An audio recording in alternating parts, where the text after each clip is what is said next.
مولانا عبد الحکیم اسحاق کے بیانات کے لیے حکیم اسحاق آفیشل کو سبسکرائب کریں۔ مولانا عبد الحکیم اسحاق۔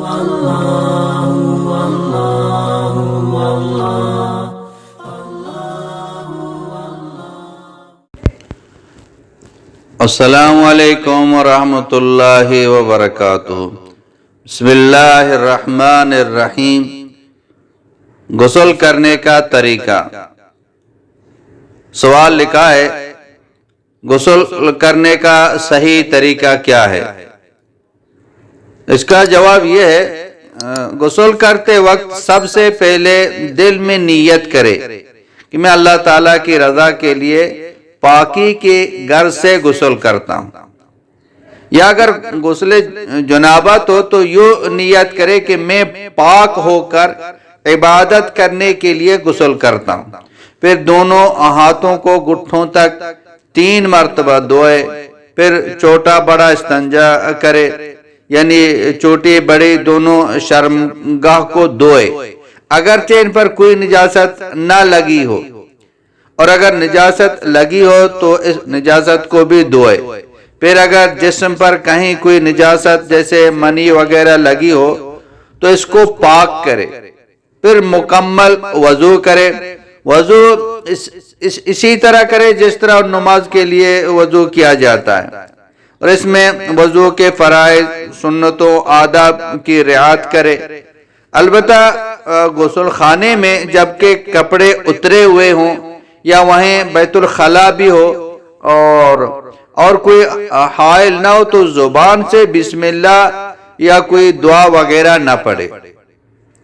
پھر پورے جسم پر 3 بار اس طرح پانی بہائے کہ جسم کی کوئی جگہ خشک نہ رہے۔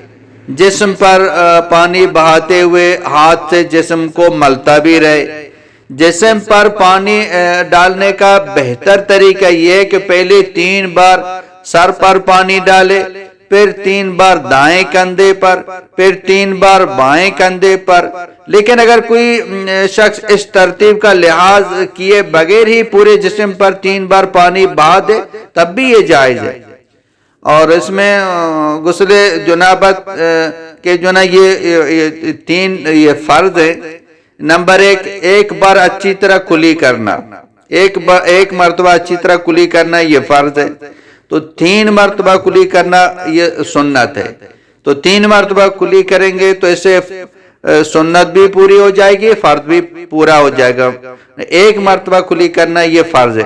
لیکن اگر آپ رمضان المبارک کا مہینہ تو غرارہ نہ کریں، بس منہ میں پانی ڈال کے اور کلی کر لیں، اور رمضان کے بغیر اگر روزہ نہیں تو غرارہ کریں۔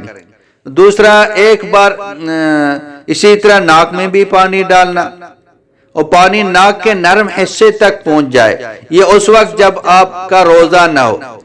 اگر روزہ ہو تو پانی کو نرم ہڈی تک نہیں پہنچانا، تو نارملی ناک میں پانی ڈال کے اس کو صاف کر لینا، اور 3 مرتبہ کریں گے سنت بھی پوری ہو جائے گی، فرض بھی پورا ہو جائے گا۔ 1 مرتبہ ناک میں پانی ڈالنے سے فرض پورا ہو جائے گا۔ اسی طرح تیسرا جو فرض ہے، 1 بار پورے جسم پر اس طرح پانی بہانا کہ ذرہ برابر بھی کوئی جگہ یہ خشک نہ رہے۔ واللہ اعلم بالصواب۔ مولانا عبد الحکیم اسحاق کے بیانات کے لیے حکیم اسحاق آفیشل کو سبسکرائب کریں۔ مولانا عبد الحکیم اسحاق۔